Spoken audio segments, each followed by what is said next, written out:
bẹ́ẹ̀ bá ra mọ́tò àwọn ẹlẹ́sẹ̀ kiri. àwọn alára fún. bẹ́ẹ̀ bá kọ́lé àwọn ẹlẹ́sẹ̀ kiri. àwọn alákọ̀ fún. àwa ni. bẹ́ẹ̀ bá ra lẹ̀ ta ni wọ́n rà. àwa alára fún. èmi lájà lẹ̀ fúra mi. jẹ́mi lájà lẹ̀.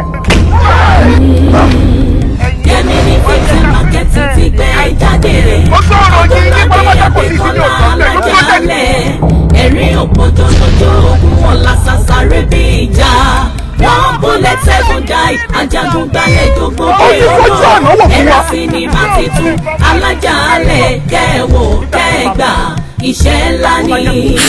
Alájàálẹ̀ Ọdúnládé Adékọ́lá kúkìrì ìyàbára òfin àsìpara. Jíjọlógun bàbálógun ọ̀kasàgún ọkùnrin kàkà àbájá. Alájàálẹ̀ kúrògbòdò bíi ògùn jàgbọ́ ọ̀tá pé ti sọ̀rọ̀ ìdí kànnàkànnà. Nọ́mbà 1 ajagun gbalẹ̀ tó gbóná bí àpárá. Ikú ni bàbá ọmọ Kèrègbè ní bàbá àdó.